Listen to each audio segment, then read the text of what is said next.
flick it, you have more of a like a looseness to it. I tend to like a lot of that just for like the speed of things. So if you just shot that a fist out, and you block, or you go for like shoot that fist out, go for the upcut, little rip or whatever, back fist. You're gonna be better off doing it at speed because you're going to have more of a chance of striking the target rather than going for these big power hits that are all tense, and you're probably just going to waste energy anyway. Yeah, and you're better off just moving out of the way. Move out of the way. This is up high. If you've got a garter, that can shoot out with a back fist or palm.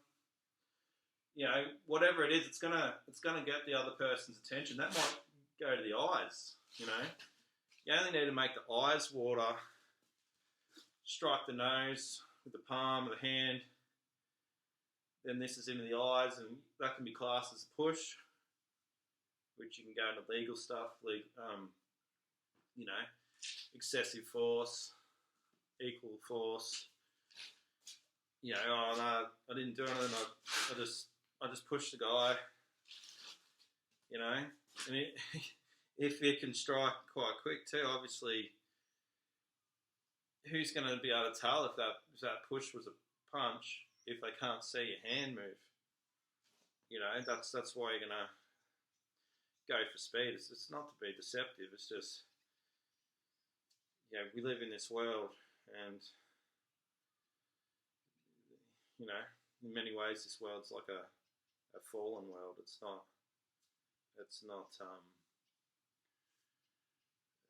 as beautiful as it could be in a lot of ways, especially the ways of man. So, anyway, I've gone off on a bit of a tangent, but it's always going to lead back to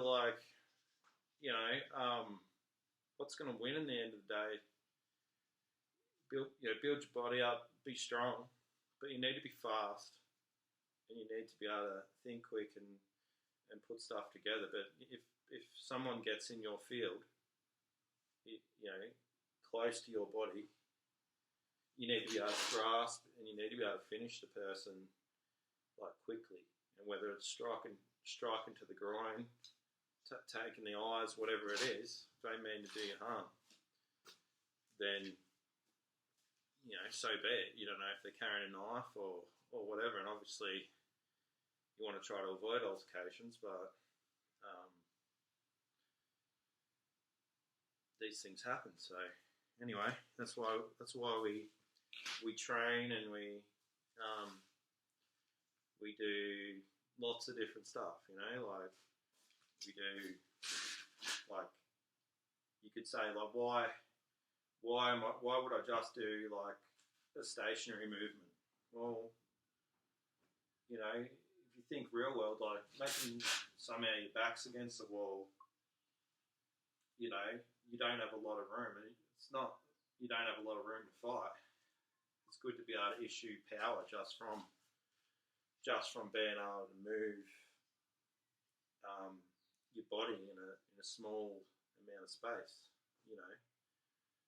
You could be assailed in a phone booth or something like that. You could be in a phone booth talking on the phone, someone comes up behind you, and all of a sudden, someone's angry, their life's not going well, they take it out on you, they attack you in the phone booth for whatever reason, maybe they're on drugs or whatever, and you got no real movement, but because you've trained in a little square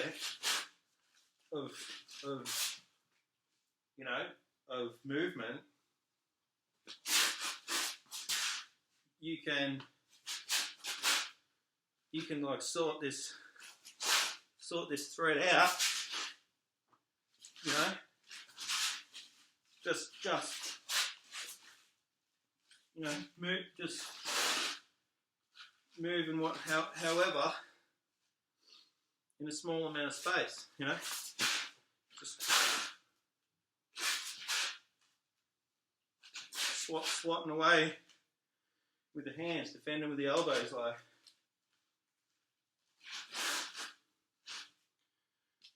I don't know. It's just a little bit of common sense, or I don't know, streetwise stuff. I've never been attacked in a phone booth, but people can be opportunists. People can be on drugs. People can be down on their luck, and they might see you as a target, victim, target, whatever you want to call it. It just pays to be able to move your hands, move your body. You know, if you're a kicker and you're in that phone booth, you're not going to have much room to kick. I'm not really a kicker anymore. I used to be, working on it. Definitely like low kicks and kicks, groin, stomach maybe, but like, yeah, head kicks are good for flexibility and all that, but yeah, if they're grabbed, it's not real good. But yeah, it's good to train all aspects. So anyway, I was just throwing a few different things out there. But yeah, it's good to, like I said, it's just good to be able to move.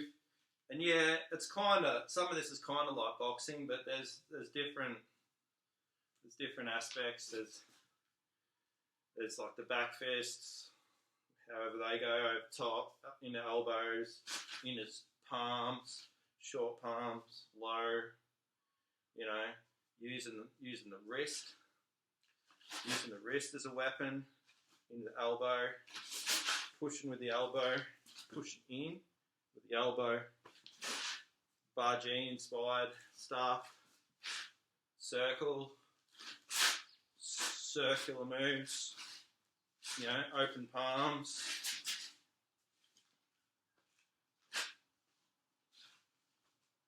more out wide, hammer fist stuff, short punches, uppercuts, back fist this way, over top palms coming this way, claws, you know, claws into palms. So, you know, using this part, using that part if you needed to block, probably better with that. That's more of a Kempo thing. Bring the waiter's tray stuff, just Kempo type. Kempo's pretty sweet. It's got all this, yeah, it's got all your sort of, a lot of that sort of stuff. But anyway, you know, and all your double strikes, you know, you might come off on the angle here, you know, and you've double striked, you know, off to the side. It wasn't much fun for their fist or for their forearm or whatever to feel that. It really deflected them to the side, push through and punch, come through with an elbow. You know, you could even like shoot the forearms, you know, double forearms, pry apart, step back and pry apart and come in, and there could be a nice elbow there to the head, elbow to the body, you know. Just lots of different stuff, you know. You might block here and just block a hook punch from nowhere, but just like this back fist with the forearm straight across the face, and that's gonna be nasty. So, and just these sort of movements keep, when they come out, they hit, like if their force is coming in and it hits, one, they might not be ready for it, might be sort of shocking, might not do much at all, might just make them wary. But again, you're not going to stay there. You're gonna, the body's just gonna move because you've trained it to, And again, you can have this circular stuff, or you can have more of a straight power, rather than hooking strikes, have them come like across the body, almost angular.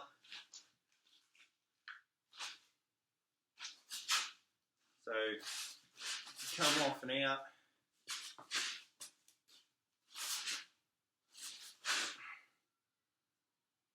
Just different stuff. Just different ideas. I'm working on different stuff all the time. So anyway, yeah, it was a bit of a different one. Just throwing some ideas out there. Not trying to rant. Not trying to say that I know it all or anything. Just some different little concepts of what people may or may not have thought of, and but yeah, the main thing is, I suppose, it's not just one way to generate power. You can generate it through twisting movements, through pushing movements, through having the body, through having like circular movements, through this divide or push-pull type stuff, long movements, and really, really short movements, using all the body as one, and through also like circular stuff, but also like the lifting, like the raising, like using the legs, coming through. So that could lead, that's coming up, and then you use that to, that's coming out. Just just different.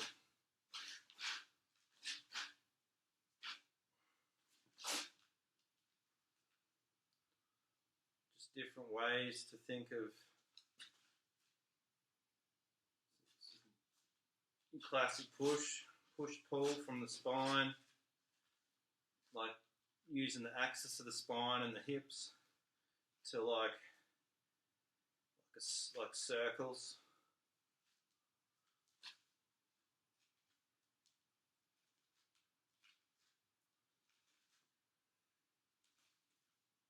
Just different ways.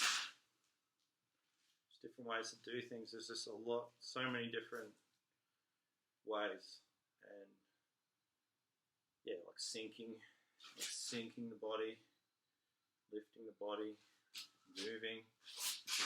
moving backwards whilst striking. So when you stop, so it's like shoot that, and then as you move backwards into that stop,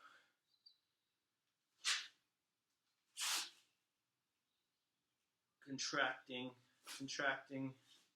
a movement and expanding,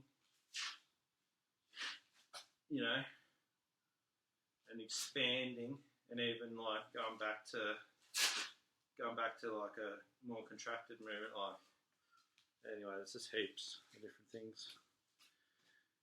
Just have a play with it, and I hope someone gets some sort of enjoyment, or it just helps in some way.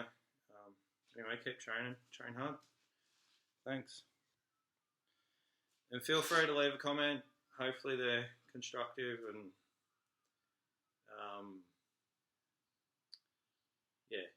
it's not easy sometimes to do these sort of things. Like, you have a sort of concept and you get doing stuff, and then other stuff comes in, so I think we all need to be mindful of people who do this sort of stuff, who put themselves out there. But anyway, each their own, and have a good day.